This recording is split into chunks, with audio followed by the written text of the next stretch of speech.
Good evening and welcome to yet another program here on Globespan 24x7. We want to thank our technical specialist, Devin, and to our sponsor, Singh of Travelspan for making this possible. We want to welcome our viewers here in the United States and around the world, but more especially to our viewers in Guyana, where the action is. Guyana, it's a beautiful place, as we all know. It's one of the great places on planet Earth. And as together we fight this virus, here in New York today, we had an entire day of rain. I went to the drugstore this afternoon and we were talking about it, and I was discussing with some of the shoppers there that maybe God has sent this rain if any part of the virus is airborne here in New York, which is, New York seems to be one of the highest area of the virus itself. Maybe God has sent the rain to us today to wash some of those virus down the drain. I hope that happens. Tomorrow we'll have a sunshine day, and then on Wednesday we'll have rain again. So God is doing His work, and we need to do our work as well. Social distancing to ensure that we don't be close to each other, because the virus, we are told, it's spread in that way. We also need to practice good hygiene, and I know many of us have been doing that. Washing your hands with soap when you come in the house. Anything you do, you sneeze in your hand, you touched anything in your hand, go to the sink, use soap, wash your hand for at least 20 seconds. And the way to do that is count 1001, 1002, 1003. When you meet 1020, then you would have satisfied that requirement, and then take water and wash your hands. So I want to encourage all of us, do our part. God has sent this virus. God loves you. He loves everything that He has made. And God also sent the virus. So He's also protecting the virus, and He knows when to bring an end to that. So let us play our part. And in doing that, we will hopefully be all here after this virus is over. Tonight, again from New York, we have a very special guest, Dr. Singh. He has been a strong advocate for free and fair elections. He has been an outstanding voice for those of you who follow him in social media. He has spoken eloquently about the need for Guyana to observe the rule of law and to ensure that whatever happens, that Guyana remains a democracy. And we want to thank you, Dr. Singh, for being that strong voice, and we welcome you to the program tonight. Thank you very much, Professor. It's a pleasure to be here, and I want to thank Noah and Devin for the great work that they're doing in service to our country and beyond. Also, thank you, Dr. Singh. Also with us tonight is no other than our good friend, Derrick Arjune. As you know, Derrick is an attorney at law here in New York. He is an executive of the PNC. And I was going through social media, the last program we had together, and I want to encourage you viewers out there, for those of you who are posting comments on social media, do not denigrate any one of us. I mean, we are doing our part. We are saying what we believe should be said, and we would like to hear your comments on the screen. So whatever that comment is, we're going to ensure that your voice is also heard. And Mr. Arjune's voice must also be heard. So if he's saying something that you don't agree with, you do not have to demonize him. If you hear something I said, do not have to demonize me. It's our view. You don't have to accept it. Just listen to it and put aside if you don't believe it. So my advice to all our viewers, for those of you who comment on YouTube and on Facebook, we want to ask you to please be circumspect and to ensure that we treat our guests with the respect that they need. Treat our guests the way you would want to be treated. And we hope in doing that, that together we'll have a wonderful program here tonight. As we said, for the past couple of days, we know that the president, and I'm tempted to say former president, because today is 21 days after the election. And by now, if the numbers are correct that we have seen published by all the groups except what Mingo did, it seems as though the opposition party has won the election. So I'm tempted to say former President Granger, but the law is the law. He's still the president because no one yet has been sworn in. So whatever is happening, the president is saying one thing, and then a member of his party is doing something else. So the question is, do we believe him? Sometimes it's hard to believe that you're the head of the list. You are the presidential candidate. You're the one who is controlling your people. You have made a decision, not as the head of your list, but as president and the leader of the opposition. You have made a decision to recount the votes of Region 4. Now we have heard it's for all the regions. Then, lo and behold, a member on your list, Mr. Granger, went to the court to block that. So the question is, what do we believe what you said? You come on television and you make glowing statements, but do we believe you? And tonight we want to discuss that, and also our topic tonight is shared governance. I was just listening to Mr. Irfan, Dr. Irfan, and he was speaking also in the same tone of the president. And they're saying that GCOM is independent. Gentlemen, that is on the books that GCOM is independent. But what we have seen in the last 3 weeks, GCOM is nowhere to be independent. And that is what it was supposed to be independent, but it is not. And we need to call a spade a spade. And I'm sure that there are thousands and thousands of supporters who voted for APNU OAFC. They are very decent people. And I'm sure they're telling themselves, a reasonable person will say that what Mingo did is totally, one, it goes against the grain of truth. It is a lot of nonsense what he did. It is against the law. It's against the Constitution. It's against everything. And then we have a chairman who has been justice for 30 years.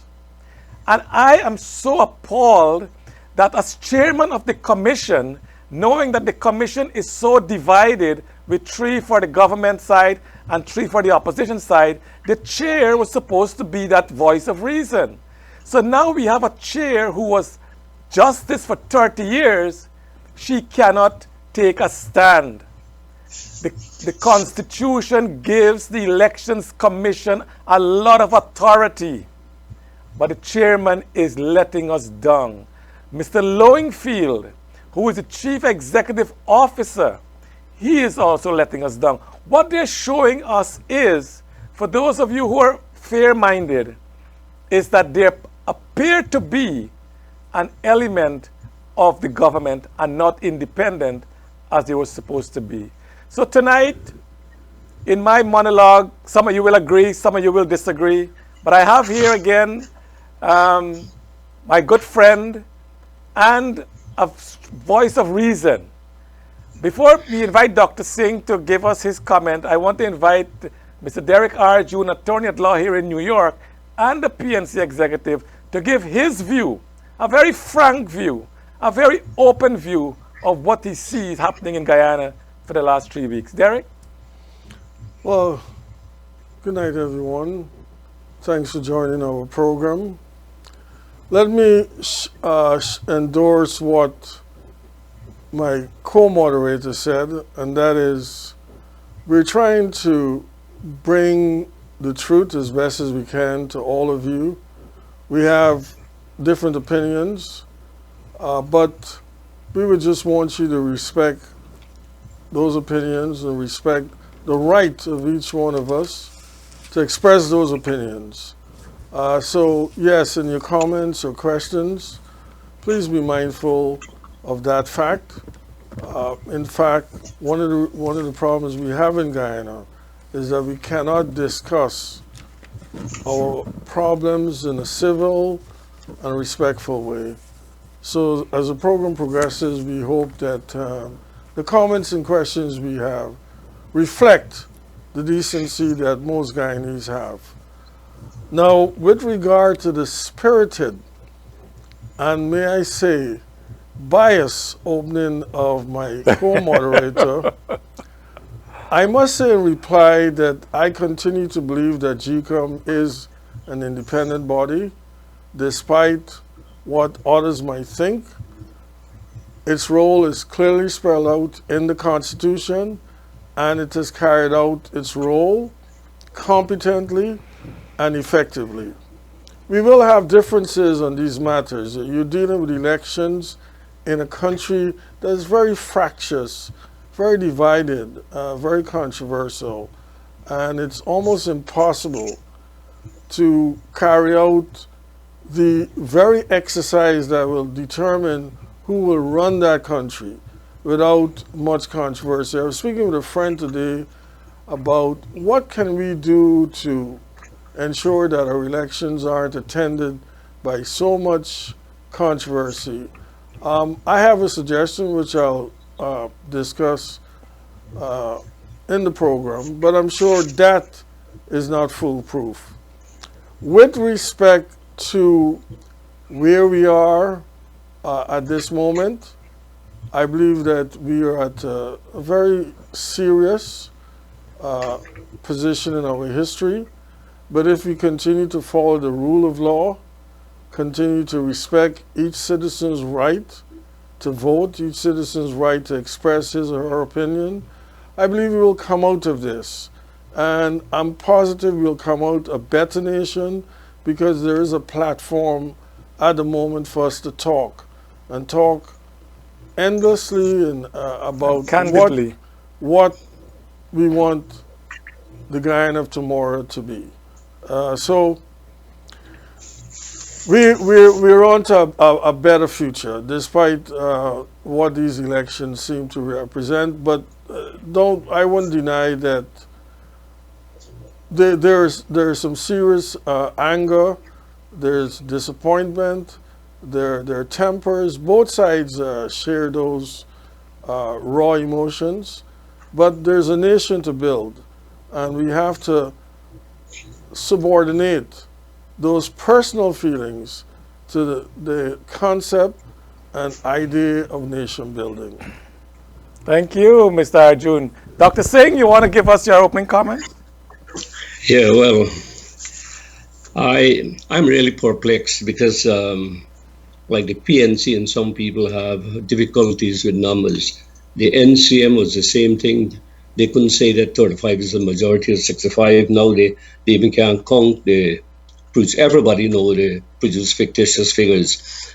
On March the 3rd, every political party knew which party had more votes in this election. Everybody knows that. It's not rocket science.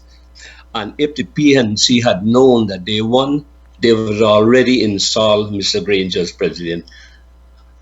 And they would have produced the evidence, but it's not there. So I don't think any sensible or reasonable person will accept that point of view. The trouble is, it's very simple. There are doubts. Mingo is saying that he produced a correct figure that matches the SOP. Go back to the box, check it, and the issue is finished. All this shenanigans about this bomb scare, sick, and you can't find the GCOM chairwoman for 2-3 days, and Mingo had to be away with 6 security guards. You can't get him to serve an injunction or a writ.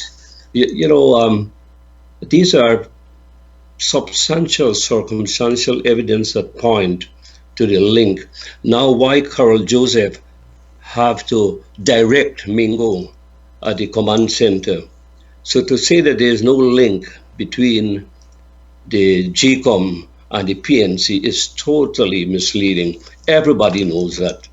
The foreign diplomats know that, the observers know that, all the political parties and all the people of goodwill, the journalists, everyone knows that. So but I wish that this thing could be resolved very expeditiously. And it's a question of national reconciliation and cooperation. I hope that that comes after election, but our society, and I agree with my lawyer friend here, the society is so divided, and never before have I witnessed and seen so much division based on ethnicity, etc., as before. So my own feelings, and we can discuss this later on, but this matter should be resolved. It's too long, and I think that the APNO is using its connection or the leverage with GCOM to extend this thing. I don't know if they are buying time to do what, but there is a fear that they might tamper with the ballot boxes. That is why PPP and the other political parties and stakeholders are keeping watch day and night over those boxes. So the suspicion is very great, even though I would say suspicion is not necessarily guilt. So those are my introductory comments, and I can say I look at the figures myself. I had copies, and I can tell that PP win, according to my calculation, they won by 15,000 votes. Okay, Dr. Singh. Before we get into our topic tonight of shared governance, we just want to give our viewers, and maybe Derrick can help me here too, what transpired in the courts today. I think the judge has given the parties a couple of days to submit their affidavit, and then hopefully he will make a decision this week on the outcome of that of the substantial case, and that is the one brought by the APNU AFC candidate. So we hope that good sense will prevail, and the learned judge will rule according to the law.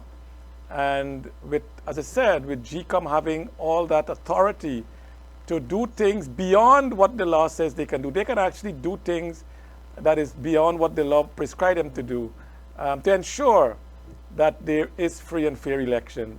Derrick, is there anything you want to join in that? Well, yeah, I share your view that Justice Holder decides this matter quickly and sensibly, and hopefully we can have a conclusion to this matter. I just wanted to go back to a comment you made, Charles, about the trustworthiness of the president.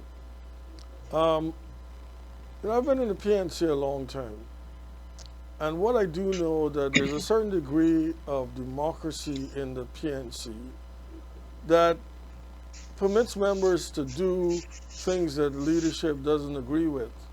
I've been at congresses where persons have opposed the leaders of the party very sincerely. I've been at congresses where there were outright and strong discussions about picking candidates. This move by this PNC person seeking injunctive relief against, which ran against what the president did, doesn't surprise me if you know the PNC. That person could have acted independently by the person's own wishes or with members of the party. But it doesn't mean that the president has lost control. It doesn't mean that you can't trust him. It is just the workings of the PNC. Members are and do act independently. As you know, our last two leaders were picked at congresses where there were democratic elections. I dare say that didn't occur in the other major party.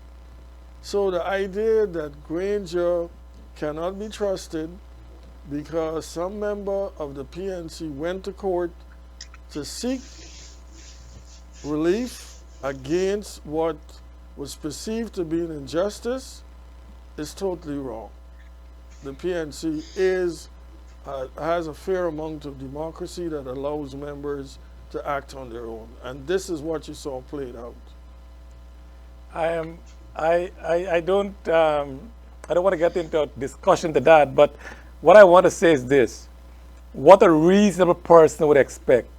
Dr. Singh just mentioned that any reasonable person will look at the results that was given out of the 9 regions, and the one that was also given out, not Mingo numbers, but the numbers that was actually given out by the presiding officers, the total of which the PPP has won the election. So when Mr. Granger is saying that, yes, he wants to count back the vote, this is the only party in my entire life or in any organization who know they win the election but are afraid to do a recount. That is the bottom line. You know you win, but you are afraid to count again. It doesn't make, for the common man, it doesn't make no sense. If, as Dr. Singh said, if the PNC knew they had won the election, they would have gone ahead and swear in the president rightly, and we can count afterward, because they know when they count it, they will win the election. But they're so scared. As I said, the president right now, and you can talk about whatever democracy the PNC has. After the December 21 no confidence vote, the president and the prime minister came out and said, we will honor the Constitution. Election will be according to the law. Then they get some bogus story saying that 33 is not more than the majority of 65 and all this crap. We have to spend millions and millions of dollars, go to this criminal justice to tell us, yes, 33 is the majority of 65. And I'm not saying judicial review is not important. It is important, but this is common sense. So when we are talking about the president saying one thing and doing something else, you can't trust his word no more. He said he will honor the Constitution. And I said in this program, he has breached the Constitution so many times. Now he said he wants a recount. You are the president. And I agree with you, Derrick. When an organization meet and discuss issues, everyone has their say. But when the decision is taken, you cannot come down and override the decision. The president is the president. He is the leader of the party. So he made the decision that we need to do a recount. Nobody can come below that and say, oh, I disagree with you. Why that not? person should be fired. Why not? That Why person not? should be fired because the president is the leader. Yeah, he is the leader of his list. He's the leader of the list, but it doesn't mean that you have to follow everything that the president does. Then leave the party if you don't like what the president does. That is not a condition for leaving or being expelled from the party. It's not. And furthermore, there are solid grounds for this person doing what was done. And that is to uphold the constitutional role of GCOM, that it is the body charged with conducting elections, and it is the body charged with stating what the final count is. There are certain statements you made, Charles, about the government not wanting, well, the AP and UAFC not wanting the recount, and had they won, they would have sworn the president in. I think there's certain factors that mitigated against swearing in the president. The most, I think in my view, the most important one was all the disruptions that Mingo found in trying to complete and declare the count. You also had cases in court which delayed substantially the declaration, and you also must consider the role of international organizations and countries which said that they were going to seek sanctions against Guyana. I think those threats played a role in halting what was to be done with regard to swearing in. I believe that now we are at a point where we will see a decision either to recount or to respect GCOM's declaration. One other thing I wanted to say. The idea, Dr. Singh, that the PPP put up figures and nobody contested. And therefore, those figures are correct. It is an erroneous position to take. There's no obligation on the part of AP and UFC to put figures up publicly to refute what the PPP put up. There's no obligation of GCOM to do the same. In fact, I would hope in the future, and this is a recommendation, that no political party in Guyana is allowed to put in the media SOPs. We live in a rather divided society, and engaging in that kind of activity could be very dangerous, because if the PNC did that and claimed victory based on its SOPs, and the result by GCOM is contrary, its supporters could be very upset and perhaps disruptive.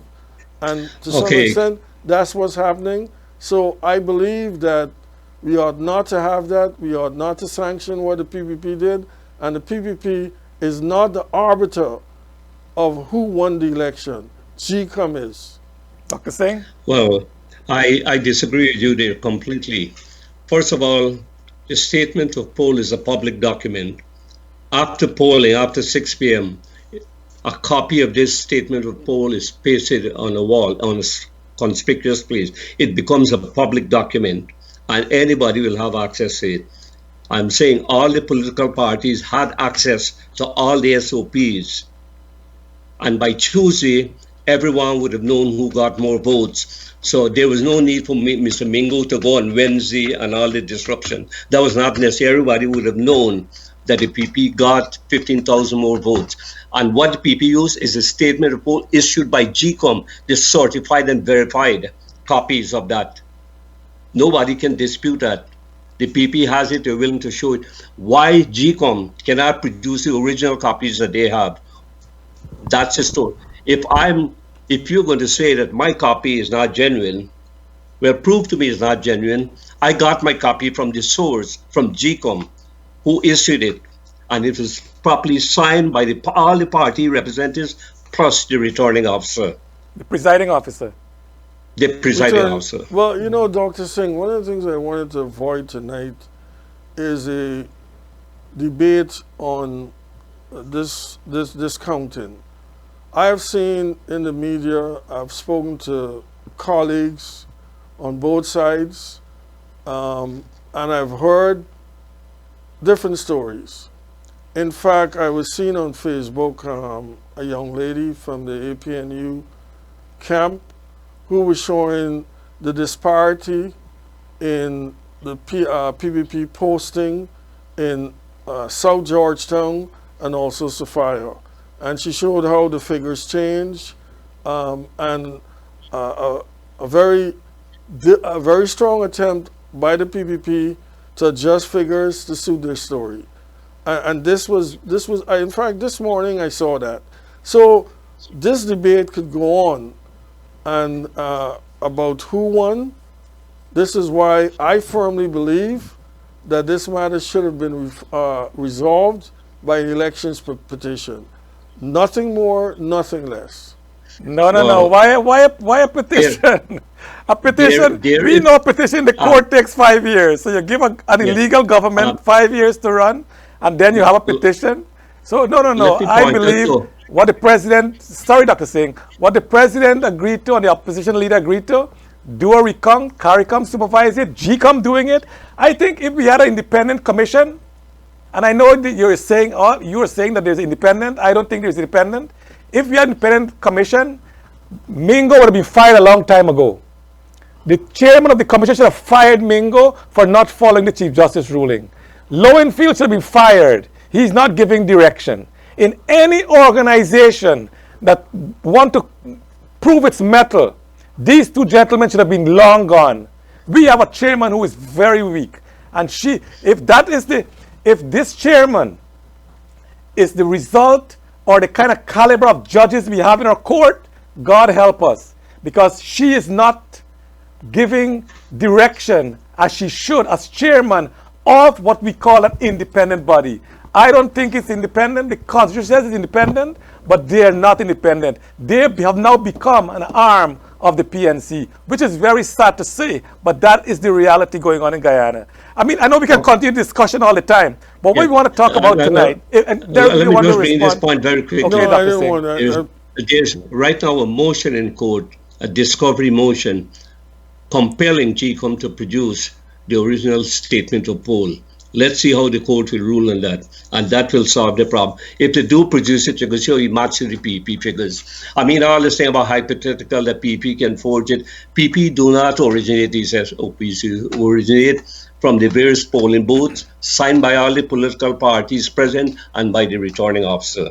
So, I mean, I understand your point of view. Dr. Singh, I hope you prepared for being contradicted by what GCOM produces, and you will be. That's fine. You will That's be fine. firmly contradicted. And I stick by the fact that the PP won the election by over 15,000 votes. I did my own analysis and I stick by that. Okay, so if we have the recount, which we are hoping we have, then I think I have a dollar. I can bet both Derrick and you, whoever win the election, we stick to the result, and then whoever win, be swearing that person as the new president, the candidate. I also want to make one point before we move to the other topic. You talk about the other side not having a democratic choice of the candidate. Well, the PP did have a number of candidates who vie for the leadership of that party. They had some debate among themselves, and they chose the current PPP leader. So to say that yours is democratic and they are not democratic, I don't buy into that, because the facts are there. It was widely publicized in the media, etc., and on TV as well. Perhaps you can say that Mr. Jagdeo had an influence. Yes, I won't doubt that. Any leader will have an influence who will be his or her successor. That's normal in politics. Yeah, and as someone said to me, Derrick, too, you cannot look at Facebook posting and make that as authentic. This lady, who you said today, she can say what she wants. I can go and post something on Facebook tonight, and it can be totally bogus. But you don't believe everything you see on Facebook. You need to verify it. So if she's saying Sapphire numbers change from South Georgetown, guess what? The proof is in the pudding. Let us go back to the ballot boxes. Let us count the ballots, and then we'll know if she is right or I am right. That's the bottom line. The source documents, Charles, were indeed authentic. They were. Well, we will see when the recount is done. Gentlemen, we want to get into today's program, and to our viewers out there, we really want you to help us along this path as we get into shared governance. We have heard so many things about shared governance. I don't have a clue what shared governance means, what form it should take, what should happen. What I do know is this. We had an election on March the 2nd. Whichever party, based on the current constitution, the constitution says the party that received the most vote, the leader of that list, the presidential candidate, will be sworn in as president. That is the law right now. So I'm saying let's start with that basis. When the recount is done, whoever gets the most vote, that person on that list, whoever the candidate is, should be sworn in as president. Period. When that is done, let us talk the way forward. And gentlemen, I want you to be very candid tonight. In your own view, and our viewer out there also, tell us what you think should be the way forward for Guyana. Don't forget, we have found oil now. We have never found oil. We have gold. We still have a lot of gold in abundance. So we have a lot of resource. Guyanese are some of the hardest working people in the universe. There is no doubt about that. I used to be chief accountant of DDL, Demerara Distillers Limited. When I was there, a gentleman came in from the Caribbean. He said to me, once a Guyanese come to him for a job, he gets the job because he know how hard working Guyanese are. We will build Guyana. I don't care if you support APNU AFC, you support PPP, you support the smaller parties. I don't care. What I do know, when we put our hands to the plow together, we will make Guyana the best country in the world to live in. So tonight, gentlemen, Dr. Singh and Mr. Arjune, let us start the ball rolling. What to you is shared governance, and what form you envisage that to take? Dr. Singh, you can start. Right. Shared governance has been some while ago, and I want to make it very clear. We got some conceptual difficulties here. There's shared governance, there's inclusive governance, and there's power sharing. They are not the same thing. There may be overlap, but we got to get this defined properly. My idea of shared governance is what Ravi Dev has proposed in a federal system. Like what you have in America, for example. You have the federal government has certain power, the states have certain powers that are predefined, the local jurisdictions have certain powers that are predefined. And combined with that, you have a thing what is known as a citizens' initiative, where citizens can recall back their legislators through a simple proposition they put on the ballot. That Guyana has a limited shared governance in the sense that you have the central government and you have the local democratic organs. But those local democratic organs are, they correlate with different political parties. But the regional executive officers are appointed by the central government. They are the key people there, they handle the finances, etc. So you have the situation where you have a PPP-controlled democratic organ, but you have an REO who's controlled by the PNC, by the government, and they got to make decisions in relation to finances. So that is not, in my mind, there's a conflict in the shared governance. As I said, Guyana has very limited shared governance. Now, going back to the whole concept, now, power sharing is when you get into a position of when you're elected, you decide. Now, there is no methodology workout for this. Every country has to decide on what it wants to incorporate in the power sharing model. And this has to be worked out, in my view, before elections for power sharing, and it must be enshrined in the Constitution so that we have constitutional compliance. Because as we have seen, I have always argued it's no good we have constitution provisions and there's no compliance when people will not enforce those. Dr. Singh, can I stop you 1 second? Can we address one issue at a time? So if you want to talk about shared governance, but before we go into that, I want us to go into a commercial break, and I want to encourage our viewers out there. This program comes to you with the compliment of Nohar Singh and Travelspan with the Globespan. And all the expense that is incurred for this program, you know, all this transmission, our specialist, Devin is here, and everything that goes into it is all paid for by Nohar Singh. And I'm asking you, Devin, if you don't mind, if there is you can chip in your $5, your $10 towards this program to help defray the cost of it. Also, in the future, now there is a big lull in traveling, but when you start travel again, you book your airline tickets.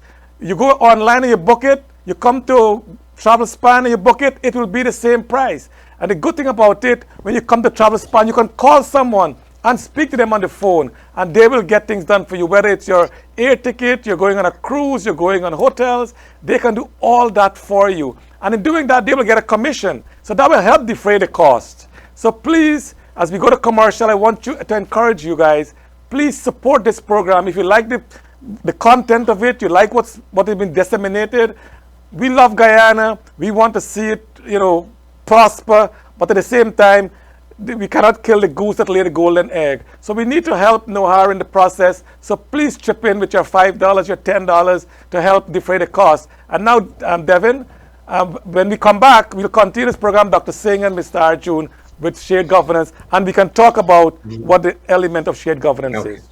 Attention fellow Guyanese, no need to go into person anymore to book your flight.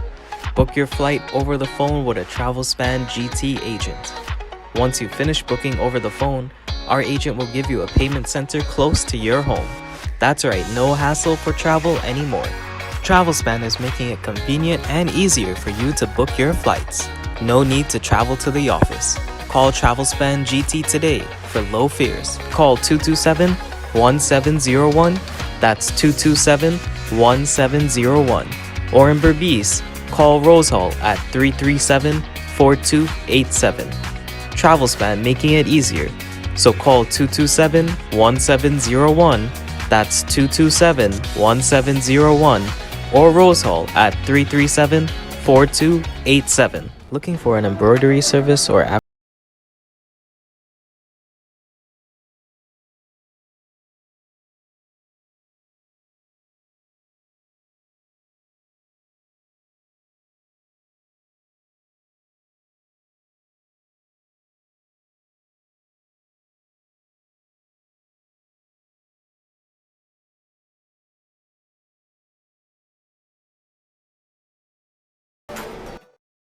January marks 1 year since Globespan 24x7 embarked on this initiative to offer a platform that brings in all sides, all points of view, and all concerns.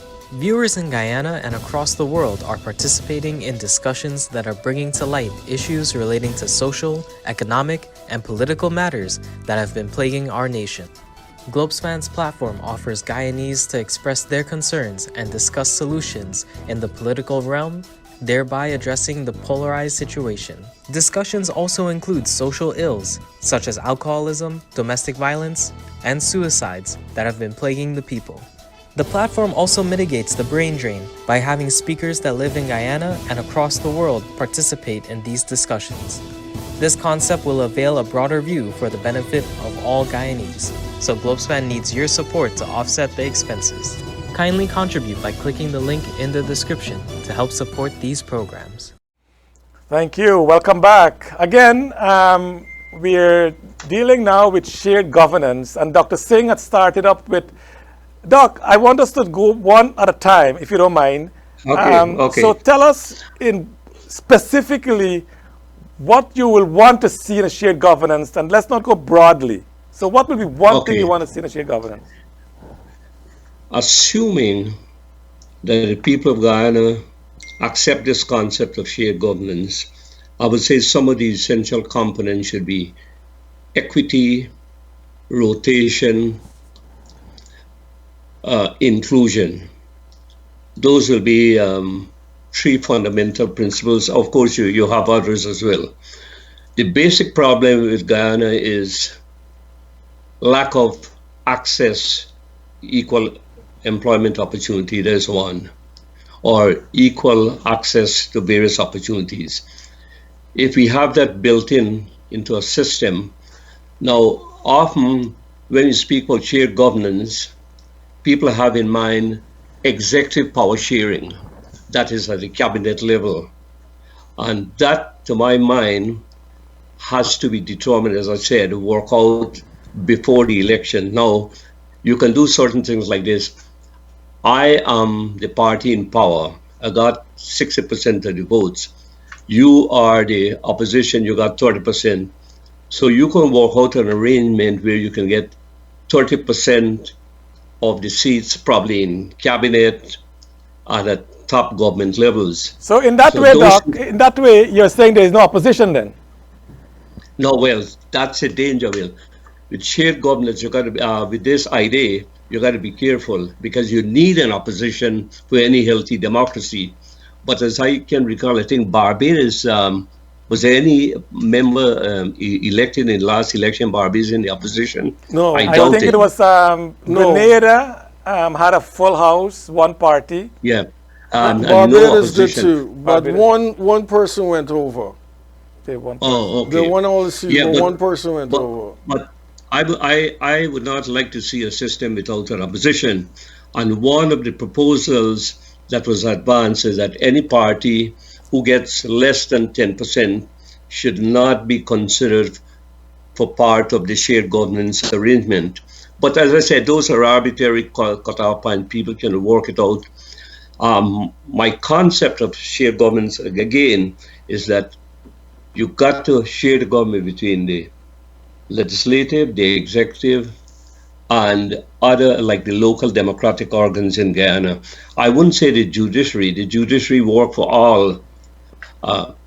Now, the cabinet, the executive branch, and the legislative are not separate. They are one and the same. That's because correct. the Should we cabinet change ministers that are in an... member of parliament.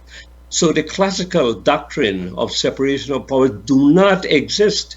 It only exists in rhetoric. It does not exist in fact in Guyana. And for you to get this, you really have to do some restructuring. There's where constitutional reform comes in. You got to separate this. If you have a system like in America where the president is elected separately from the other party, we may come near to that.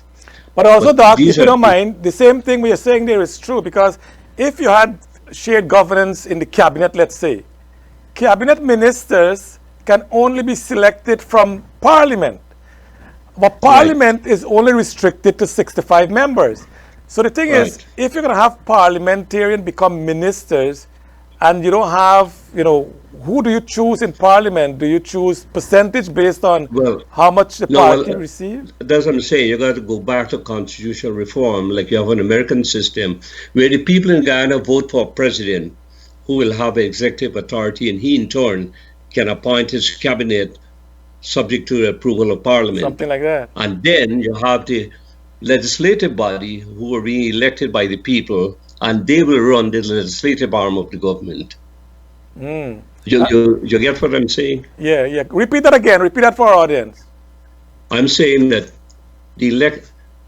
first of all, we got to think about constitutional reform. We got to enshrine this. Yeah. Everything we're saying here will have to be a new constitution. Yeah, the person who's running for president should be elected, and he will be given whatever power is vested onto him by the Constitution. He or she, don't forget she. He or she, sorry. He or she can appoint his cabinet, which is subject to approval by Parliament. And then the legislative body will be elected by the people of the country. So that way we'll have some kind of sharing with me, and you also have the principle of separation of powers. So in that way you're saying parliamentarians will not be ministers in a government. Right, correct. That is one way, but I'm not saying that's the right way. Right, that's our suggestion. It's just an idea. That's Derrick, an let's idea continue with you. Let's see what Derrick has to say. Thanks, Doc. Let's see what Derrick has to say. It's a difficult concept, but it's really the essence of a democracy, and America was built on shared governance, as you correctly pointed out, with the three branches of government sharing power, which eventually involves the citizen in being a part of the democracy. In Guyana, we have enshrined in our constitution, I think it's under 119A, a constitutional reform committee, which is charged in amending our constitution to ensure that we have the right kind of system. And one of the primary functions of this committee was to have the kind of democratic system that would work for Guyana. Unfortunately, under the PPP, it was abandoned, and unfortunately under this government, it has not been pursued as it ought to. One of the reasons we have so many problems after elections is that both sides are afraid that when the other side gets into power, the one side will be deprived of access to resources. I know you might disagree with me. I really think highly of David Granger. I believe he's tried his best to lead a nationalistic agenda, and he's helped to a large extent by AFC, which presents that third force. But we need something better. We need a constitution that enshrines that Guyanese, no matter what party they're in, no matter what region they're in, no matter what gender there are, will be a part of this governance system. I had proposed some time ago that perhaps to pass legislation, even in the present parliament, maybe we could have a larger percentage of for passing. Rather than 50%, maybe we have something larger so that the sides have to work together. We can also start having committees to look at ministers who are being appointed. I mean, you know, we have a list system that needs to be visited. I believe having some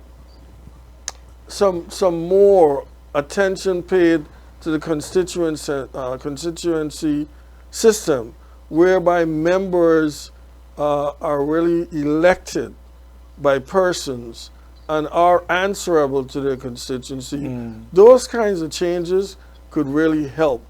But I, like many others, am unsure of what modality which it should take. But we must address it.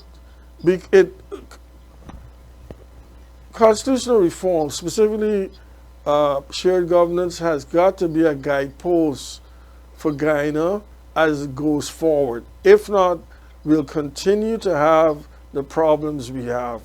The ethnic insecurity that fuels these serious conflicts after elections are in part the result of not having an effective shared governance system.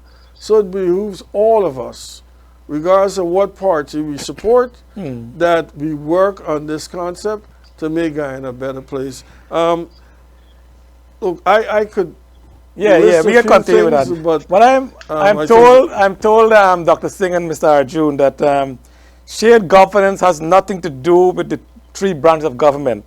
So you say, why we are spreading false information to the public?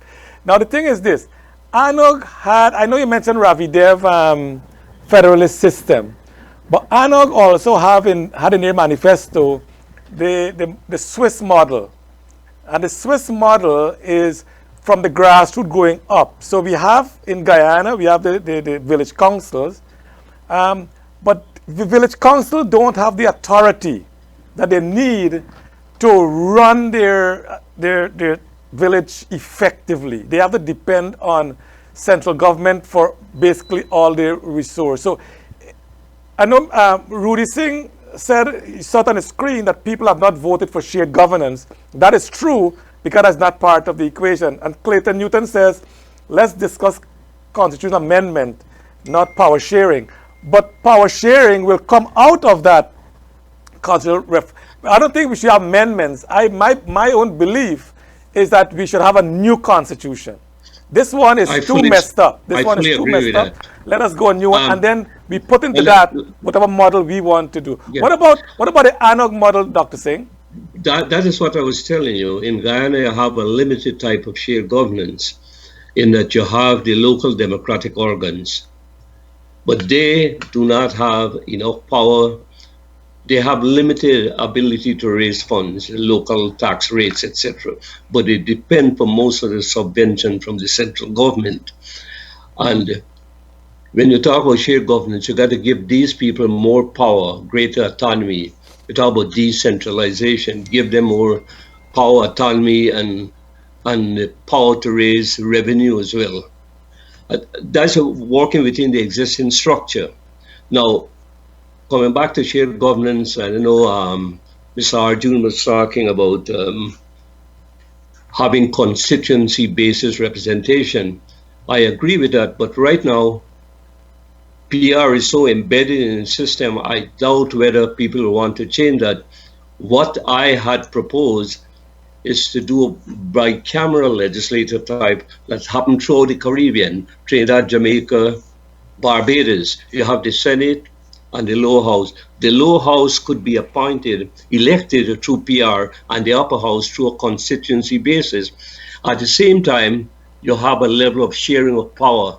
One can curb the excess of the other. and you need that type of balance. When the Senate system was gotten rid of Guyana, I didn't agree with that.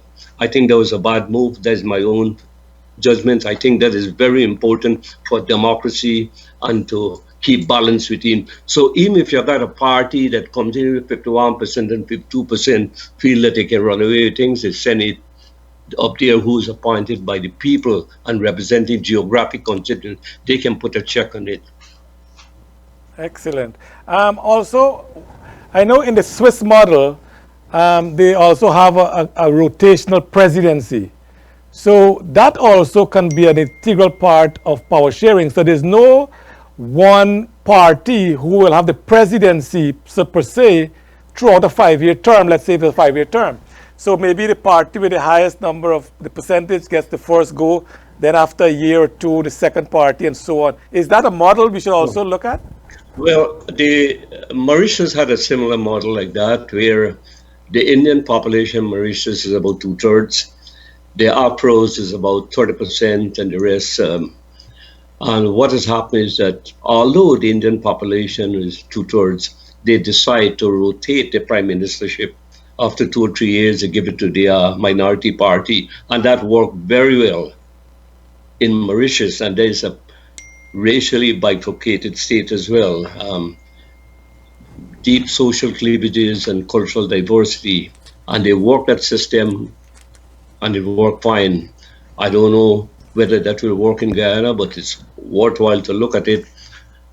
But the good news, Dr. Singh, is that there are models that work around the world where different ethnic groups that make up a country, and Guyana is blessed with many ethnic groups. So we don't have to reinvent the wheel. It's working in some countries. All we have to do is, make it to work in our context. We don't have to buy it wholesale. We can just tweak it to suit our own needs. Derrick, what do you think of that model? Well, The one in Mauritius. Yeah, that is something we can think about. But I think the more important point, and I always have confidence in my people, and that is we need to sit down at the table and go over what is best. We look at around the world to see what models they have, and we select what we believe is best suited for us. Guyana has some differences you're not going to find in the rest of the world. It is a country with some profound peculiarities, and therefore we as Guyanese have to craft a political system that best suits us. But that begins with being committed, one, to the constitutional reform, two, that constitutional reform Derrick, should we have a constitutional reform or have a new constitution? Well, I heard you said you what do you think? I mean, would you want to? No, I believe that our constitution covers a lot. I think it's a rich document. We need to amend it as is necessary to suit what we're doing going forward. But it's a fairly solid document. So I was saying we need to have constitutional reform.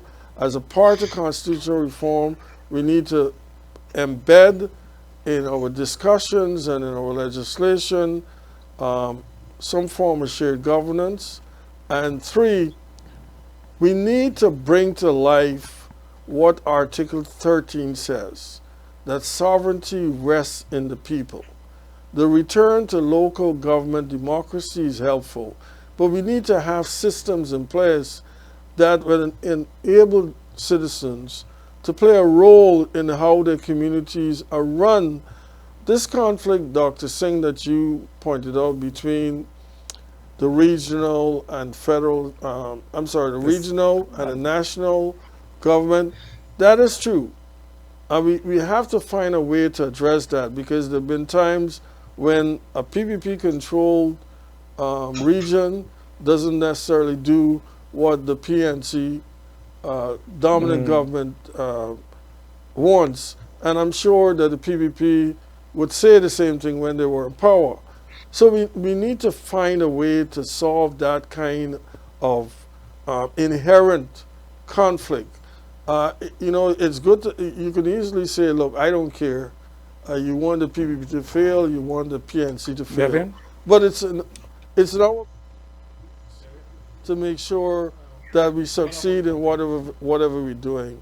And therefore, we have to put our heads together and come up with a system that works for us.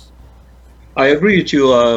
When we cite foreign examples, it's not to copy, but just to learn, to extract features that we think may apply to the Ghana situation. So I agree with you. I don't think that we should look at other models and say it's applicable to us, but there are important elements that we can look at, and if we feel comfortable, we can apply to our situation.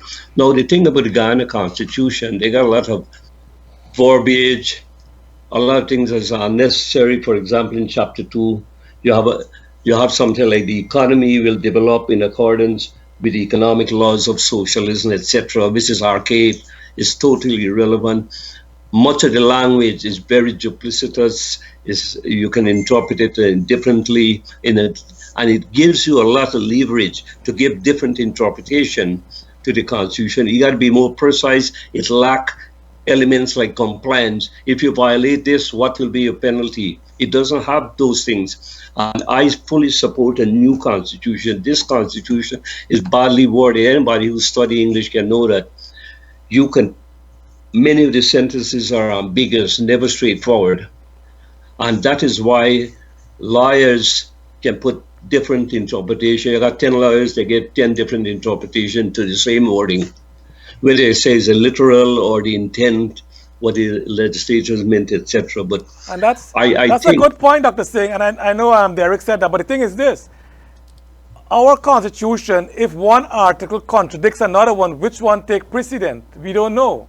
And that's the problem we have. So I think it can be confusing at the same time, in addition to giving guidance. And that is something we need to look at. But one thing I want to talk about is this. Should we follow the system like in Trinidad, where the president is non-executive and we have a prime minister, and the prime minister, like in Mauritius, rotates governance of the country? So something that we could look at. And also to our viewers, please tell us what you think, what you want to see a shared governance model look like. We can post on the screen, and then together we can discuss it as well. So, Doc, go on. Yeah, well, the thing is, I'm not speaking for no political, I belong to no political party.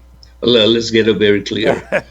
I know the PP position is that they have said they incorporated in their manifesto inclusive government. They didn't use the word shared governance, inclusive governance and constitutional reform, which is good. But in my judgment, what they meant by inclusive government is that if they get into power, they will probably appoint some people from the opposition within the cabinet and some at high in boards, commissions, and top-ranking positions. That is my understanding of it, but I don't know how they will interpret it. As I said, that's somewhat different from shared governance. Inclusive government is different from shared governance that we've been talking about. So it would be nice if people can really explain what's the difference between inclusive governance and shared governance, because I'm not too clear about that too. My own subjective interpretation of that is that what I just explained, that once they get in power, they will appoint some of the people in the opposition as ministers and some at low levels. Well, I just wanted to say something, because right within the PNC, there's been severe criticism of the president for not removing appointees of the PPP. And I hear in the media that the appointees of this government are generally black and they are pro-PNC. And to the contrary, David Granger has indeed kept some appointees from the past government. and he hasn't necessarily been persuaded by ethnic background. So to the extent that he has done that, he's advanced the idea of inclusive governance. What I would like to see, and I support the idea that, that whichever government is in power, what I'd like to see is selecting substantial people from the other side to chair a ministry or some important body. I haven't seen anybody doing that as yet. That would allay the fears of many Guyanese that a particular party in government is just strictly pro one side. And you see it happening here. Presidents reach out to the persons who are of a different political party. And that's the minimum we could do. If we start selecting substantial persons and ask them to serve in major positions in the government, I think that would help. Bob Singh mentioned simple majority, absolute majority, substantial compliance. It's on the screen right now. Maybe Bob, can you elaborate a little on that? What do you mean by simple majority? Is that what Dr. Singh is saying? Maybe in one chamber we have a simple majority, the other chamber an absolute majority. Someone also said that Australia, they have an actual number, right, Mr. Mohammed? Australia has a number that constitutes a majority. So there is no ambiguity. I mean, it's there's so many things we can put into our new. That's why I'm also, like Dr. Singh, we should have a new constitution. And I think we have enough people in Guyana with a mixture of all our brains. I mean, we still have great professionals who can take it and as I get to the beginning, if the elections, whoever wins the election after we count, that person swears in as president, and the president set up a team immediately to work on a new constitution. I think that will bring a lot of promise to Guyana. So within hopefully 2 years, we'll have a new constitution, and then we can have another election after that. And that's fine. I think the thing is, our politicians should not be seen as doing things that will benefit the party. I've spoken to both PP and PNC politicians, and what they told me, which I was very worried about, they will not do anything to change the constitution that will be a detriment to the party. And that's the problem. They're looking at the party's interest and not the national interest. And I'm saying this constitution that we will have, Derrick and Dr. Singh, should be benefit the national interest, not any political party, whatever that party is. What do you think? Well, I fully support the idea of having a new constitution. The world has changed. You know, I remember a famous statement by Karl Marx at his trial in Cologne in Germany, when he held the Code Napoleon in his hand, and he said, modern society was not built on that code, even though the code reflected what society is. And the point I'm getting at, society has changed dramatically with the new technology, the mass media, etc. And many of the provisions in the Constitution does not take those things into consideration. I'm not blaming the framers, because at the time that they did it, technology was not that developed, but now it's developed. We got to make this document, the Constitution, reflecting social reality as far as possible. I'm not advocating you change Constitution steady. You'll change it very infrequently by amendments if needs be. But a constitution must reflect the social conditions that exist at the time, give more technological advances, etc. And apart from all the flaws and ambiguities that reside there. Well, Any constitutional change, however, I will say you got to do it in a way where you have community meetings throughout the country, get people engaged, get their views, and then you crystallize these views into a coherent package, subject it to further debate in Parliament, and then send it back by way of a referendum for the people to vote on it. I would not agree to any major constitutional change without the people, without a referendum. The people are sovereign. My friend just said it. Sovereignty of the people is very important. And often, whenever we vote, we say the sovereignty is gone, but I don't believe sovereignty is divisible, because under a proper system, you can recall a member of parliament, but under our system that we have now, you can't do that because of the list system. And that's why you have things like citizens' initiative, where if citizens are unhappy with a parliamentarian, they go and get a petition and signatures, send it in if you get so much recall. Yeah. So we got to build in recall. Recall is not in our constitution, or even if it's there, it can't apply because we don't have it. Well, Mr. Marks, Ms. Nelson also had prior to this comment, our politicians are too greedy, but you also said earlier, Devin, there's another comment from Mr. Nelson, I think, that because of the insecurity of our ethnic group, the fear of insecurity of ethnic group, it forced us to get into that shared governance, inclusive governance as is. And I want to just mention a point that Derrick talked about earlier, that President Granger did not fire people from the last government.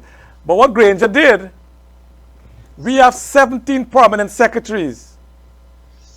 16 of those are of African origin, when the African population is less than 30% of the population. We have a police commissioner and 4 deputies, all of African origin. Are there no Chinese, there are no Amerindians, there are no Indians who can be in this position? So the thing is, because, and Mr. Nelson said it very right, ethnic insecurity. In the PPP government, and I'm not a PPP supporter either, but they had 14 African permanent secretaries. So the thing is, there gotta be inclusivity, and I think, I might be sounding biased because I'm of Indian origin, but I think the PPP did a lot more to have an inclusive government than this government did in 5 years. And I voted for this government. I was excited when APNU AFC won the election because I believed that PP was getting too much to the excessive. Now, to say I regret what I did might be an understatement, because now that this government has lost the election, they don't want to give it up. My good friend Elizabeth Ramcharan, we went to school together. We were schoolmates. Guyana need reform. Guyana need new laws. Guyana needs so many things. And Guyana also need all the Guyanese overseas here to go back to Guyana to give a helping hand, because together we can do it. And I know we are talking about shared governance. I hope that whoever is sworn as president, they will open the doors to all Guyanese to come back home, not as as a tokenism that I'm a PP supporter, I will get a job, or I'm a PNC supporter, I will get a job. It must be to all Guyanese, because whether you're PPP, you're PNC, you're neither of the two, we have potentials, we have ability, we have proven ourselves around the world. Together, we can put our hand to the plow and build Guyana. And I'm so glad that I know Dr. Singh, I've been following his social comments, and I know sometimes you will think he's overboard with the PPP, but he stand up for principle, and he stood up for what is right. And I believe that whatever is right and just, I was reading the Bible 2 days ago. We can't go to work, so we got to read our scriptures. I was reading the Bible, and in Hosea 4:6 says, "For a lack of knowledge, my people perish." And the thing is, the world has exploded in wisdom, in so many different things, yet we cannot live with each other as our brother's keeper. The thing is, we need so many things to be done. And the Guyanese have great goodwill. We work together, we dance together, we eat together, we do so many things together. When it comes to election, we are so divided. I was watching the Assemblies of God Church the other day, the pastors. And I'm not saying, I'm a Christian too, but I'm not saying Christians are hypocrites. Maybe we are. But in that Christian church in Guyana, most likely, and I don't want to cast stone on anyone, most likely, most of the members who are African origin, they voted PNC, APNU AFC. Most of the people who are Indian origin, they voted PPP. We clap hands and we sing and we praise God together. When we go to the polls, we vote race. What is that? Why don't we go and vote for somebody else? Knowing that these two parties also cement the racial voting. And I'm not saying they're responsible for it, but we are responsible by doing that. I know Dr. Singh want to say something. Can I say something to that? The reason why they vote race is because of ethnic insecurity. And that's true. Because they feel if they vote for the other side, they will be at a disadvantage in terms of allocation of resources, etc. Throughout Ghana history, there has been allegation of NPP in power. They said projects are allocated in primarily or to benefit PVP supporters, and the opposite happens as well. So I think the guiding thing is not that people are not intelligent and they can't analyze things, but they said, okay, you may have a superior program or a better program, but can I trust you? And that's it. That's the basic question. Well, I just ethnic fears and distrust is very deep in Guyana. Ethnic fear and distrust is very deep. And people who say this is not, they are misleading people. It's a fact. We have seen this manifested in this last election, the results, etc. And people like Professor Ramdas, who's been writing on this, voting is correlated with race because of the reason. Ethnic insecurity. Well, that's a fundamental thing. I absolutely agree with you. I absolutely agree with you that is the driving force behind the racial voting. I just wanted to correct the record. With regard to the performance of this government, any reasonable person, to use Charles' favorite phrase, would recognize that the Granger administration has been even-handed in allocating resources in Guyana. Roads, schools, hospitals, dams. Resources have been given to PPP areas, PNC areas, whatever areas. There have been no discrimination. So to say that this government has continued the pattern of allocating resources just as supporters when because it's now in power is absolutely incorrect. And indeed, what is surprising about the election results, and assuming that APNU AFC wins by 2 seats or 1 seat, you would have thought that more non-APN EFC voters would have gone out. But the fact that that didn't happen, as one commentator we had on this program said, it's surprising, shows the potency of racial insecurity in voting. But the second thing I wanted to say is that politicians in our country encourage this kind of racial polarization that continues. We haven't had a political figure that transcends the racial divide in Guyana. We need to have those again. Those who would speak to the benefits of a united Guyana. Those who would instill in people a trust that even though he's of one ethnic race or one particular background, he will rule or she will rule for all of Guyana. That is what we're lacking. Our politicians still come over too partisan. I think this president tried. Some people might disagree, but I really think he tried. And I really believe he believes in a united Guyana.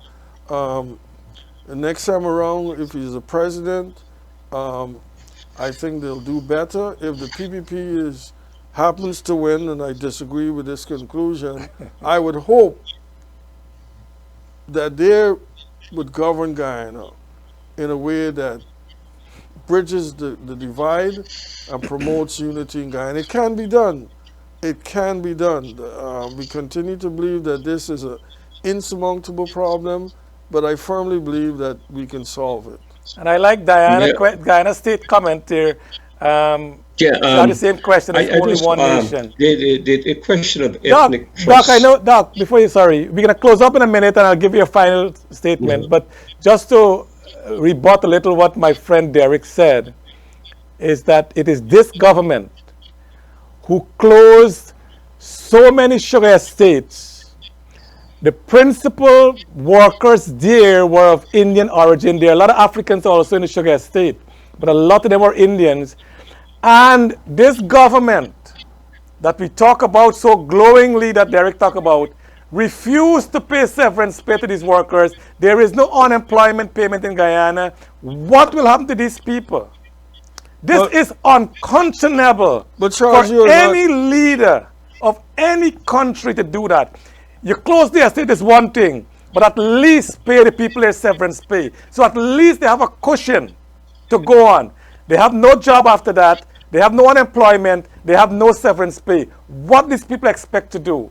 I mean, we can continue the discussion, Derrick, but that's the reality, and that's the fact. Yeah, the closure of sugar estates deserves much attention, but I hope you're not suggesting to the viewership that the closing of sugar estates was based on ethnic considerations. No, I'm not saying that. I'm not Okay. saying that. No, no, no. Thank I'm not you. saying it's based on ethnic. I appreciate that. It's just that most of the workers there was of that Indian analysis. origin, I truly and there was no appreciate that. thing. Okay. So, Dr. Singh, I we are I wrapping up now. So, I want you to give your okay. closing comments and tell us exactly what do you see happening in Guyana within the next week or two, and then within the next year or two. Okay. I'm like most Guyanese. We want a peaceful Guyana. We want Guyana to prosper. We want everybody to share in whatever wealth or resources are there. Equal access to opportunity, not equal opportunity, equal access. That's the key word, access. Because you can have a cliche like equal opportunity. You said you offer equal opportunity to everybody, but then a guy in the interior do not have the access to that, or somebody in some rural villages do not have access to a computer, etc. So the access is very important. And what I would say in relation to building ethnic trust is doable, but that is a long haul. And I recognize that trust, like any kind of enduring relationship like love, has to be built over a period of time. You got to be based on reciprocity, give and take, compromise, etc.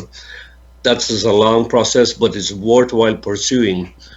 And maybe under those circumstances, a genuine leader that cuts across the racial divide can emerge. But that is in the foreseeable future. In terms of shared governance, I think that the dominant principle should be, as I stated before, is really equity, rotation, policy consensus, and some form of executive power sharing. Those would be the main principles I would recommend or suggest. Now, these are not any kind of model that I develop. These are just elements or components which can be part of a model, or you can discard them if you don't want. I mean, I'm not saying I don't like to impose my views on other people, but I think this is a marketplace of free ideas, and those with the superior ideas will eventually prevail. And I am in as much as I'm an optimist. I am always an optimist, but I do have my reservations about certain things. And the problem I have with Mr. Granger is that he has violated the Constitution more times than all the presidents combined, and still proclaiming he's for the Constitution and rule of law. That is something I can't reconcile. And we know from the appointment of the GCOM chair and the NCM and all these things, but that's besides the point. Now we have an election, and my hope is that the judge will direct GCOM to do the count, and let's get it over and move on. And I will take the PPP at their word that if they win, that they will employ the concept of what they call, I'm not sure, inclusive government. And that is a big area. I don't know what that means, but my subjective interpretation is that they will appoint a number of members from the opposition parties to be ministers and probably low level in state boards, etc. Thank you, Dr. Singh. Constitutional reform, one final thing, constitutional reform is a must. And I'm not speaking of constitutional reform. I retract that. We need constitution change. Thank you. That's a good point, Dr. Singh. But I will just say one thing, what you just said, before I ask my friend Derrick to comment.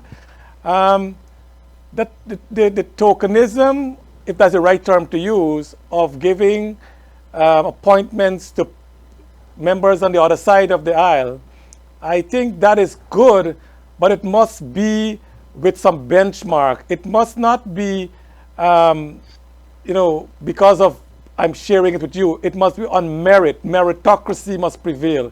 So if I have people from the other side who I will appoint in position of authority, they must know that they have things to be done. And if they cannot achieve those targets, I will let you go. They got to know that up front. So it's not just bringing people in, but bringing people on the basis of a merit.